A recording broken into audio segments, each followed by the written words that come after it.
Muy bien. Pues primero le vamos a preguntar su nombre y en qué se especializa.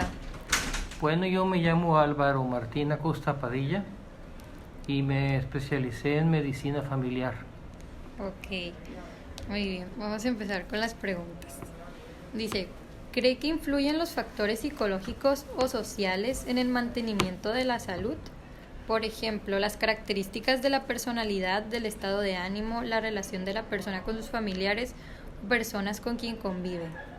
Sí, definitivamente el concepto de la salud se tiene que entender como un equilibrio en donde esa triada que hemos conocido desde hace mucho tiempo se sigue considerando viable, es decir, es un equilibrio entre lo biológico, psicológico y social. Eh, y cuando hablamos de un equilibrio es porque todo, todo el cuerpo humano, toda la persona como un ente individual, funciona como un sistema. Es decir, que si cualquiera de esas partes no está funcionando bien, no puede él hacer una vida normal, no puede ser eh, competente en lo que requiere ser, él no puede desarrollarse, él no puede alcanzar un nivel de pues valga la redundancia, de bienestar en su casa, en su familia, que tiene una disfunción familiar, que tiene un problema psicológico, ¿sí? Que tiene algunas frustraciones, algunos traumas de la infancia, eh, es decir, que de alguna manera no ha tenido una historia de vida muy estable, pues difícilmente va a poder considerarse una persona sana. Por eso el médico sea médico general o sea médico especialista, nunca se tiene que olvidar que primero, que nosotros no podemos garantizar la salud si la gente, si las personas no hacen la parte que les toca. Segundo, que debemos de ser educadores porque muchos de los problemas se van hacia esa determinante de la educación y no solo los médicos, sino todo el personal de salud tiene que tener tres características para poder ser un buen agente de cambio. Tiene que saber ser educador, tiene que ser un buen comunicador y tiene que ser un buen promotor. Y es que tenemos, ¿sí? Entonces, mientras no cambiemos el estilo de vida, pues vamos a seguir hacia adelante, ¿no? ¿Y de quién depende el cambio de estilo de vida? De nosotros. Pues de la educación que tengamos, en dónde vivimos. Hay gente, por ejemplo, que tiene un ambiente que es propicio para las adicciones y se hace adicto, ¿sí? Puedes tener en tu casa un ambiente obesogénico y te haces obeso, ¿no? Entonces, sí es muy importante esas dos cosas que tú comentas, que el médico las entienda, porque si no se trabaja en eso, no vamos a llegar a los niveles de salud pues que deseamos, ¿no? La parte de la medicina curativa no resuelve en realidad gran cosa y es muy costosa. En cambio, estos aspectos de los que estamos hablando son aspectos que sí son altamente costo efectivos. Te voy a poner un ejemplo, las vacunas. Las vacunas han demostrado su utilidad y no tienen el costo que tienen las intervenciones cuando hay daños muy graves, ¿no? Otra intervención costo efectiva, el vida suero oral, ¿sí? Que ha salvado millones y millones de vidas. Entonces, ¿por qué digo costo efectivas? Porque la inversión que se hace, el resultado es muy bueno. La vacuna de rotavirus, por ejemplo, ha prevenido muchas muertes por enfermedad diarreica por rotavirus en menores de 5 años. Y las vacunas, los costos de la mayoría de las vacunas están siempre al alcance de las instituciones, ¿no? Entonces, ¿Cómo piensa que se puede motivar e implicar al paciente de forma más activa en su terapéutica? Bien, a través de la educación. La educación, se van a dar cuenta ustedes que es una determinante a la que siempre estamos acudiendo. Pero no estamos hablando de la educación que se da en una escuela nada más, sino todo lo que es la formación del ser humano en lo que llamamos desarrollo humano. Sí, el que tú te laves las manos depende de que te lo hayan enseñado y que tú entiendas por qué te tienes que lavar las manos.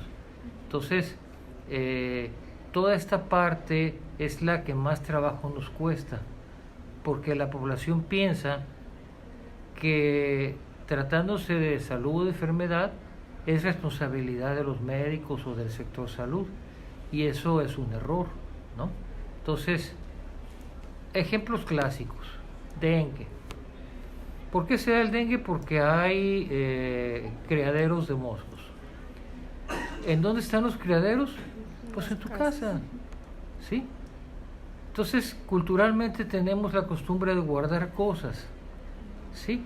Y estamos esperando, porque así nos han educado, nos ha acostumbrado a que venga el gobierno y nos limpie el patio, nos saquemos todos las cosas que pueden ser criaderos, pero además están los lotes baldíos que los dueños no los limpian. Entonces, aquí el asunto es que no se avanza, porque en este aspecto de la educación, como un proceso de tiempo, no ayuda a que la respuesta sea positiva. Ahora, el médico general y de cualquier médico tiene que ser de lo que nosotros llamamos un agente de cambio. Es decir, que no solo curar, sino educar, promover, ¿sí? Y sabernos comunicar con las personas para que se entiendan, ¿no? Aquí hay personas que en las familias han tenido muertes por dengue hemorrágico y sin embargo siguen teniendo criaderos. O sea, lo que en realidad hace cambiar la actitud de las personas es la educación. Entonces, lo que necesitamos es educarnos, ¿no? Sí, muy bien. ¿Y qué se espera de un buen paciente? O sea, ¿qué es lo que usted espera de un buen paciente? ¿Y alguna vez ha observado que actúa un profesional sanitario de manera que ocasione un tipo de daño a algún paciente? A ver, ¿qué espero? Espero que él haga su parte, para que junto con lo que yo haga podamos tener un éxito en el manejo, ¿sí? Eso es claro, ¿no? La otra cosa, les voy a poner un ejemplo. El Seguro Social en Sinaloa da más de 5 millones de consultas anualmente. En ese mundo de consultas y de otros tantos miles de cirugías y otros miles de partos y casi poco más de 500,000 de urgencias, pues, y hablando de personas, puede haber que no haya un entendimiento adecuado si no nos comunicamos como debe ser, ¿no? Y Nosotros le venimos a quitar su tiempo.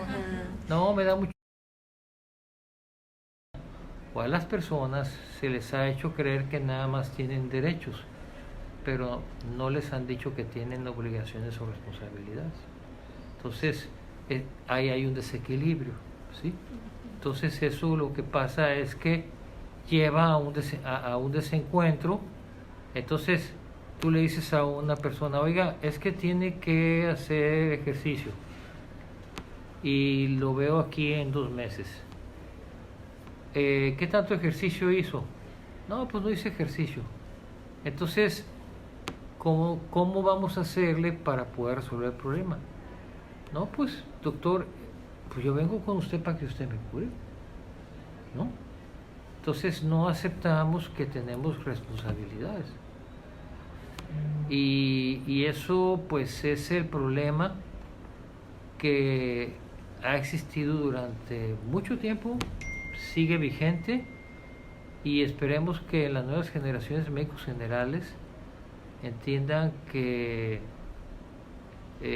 se tiene que lograr un trabajo de mejor comunicación con la persona, con el enfermo, y se tienen que utilizar nuevas tecnologías o estrategias de educación, porque el equipo de salud formado por distintos profesionales tiene que complementar ese aspecto de educación, si no, no vamos a poder avanzar, ¿no?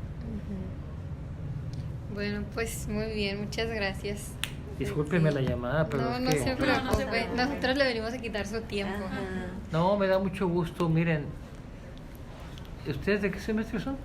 Tercer semestre.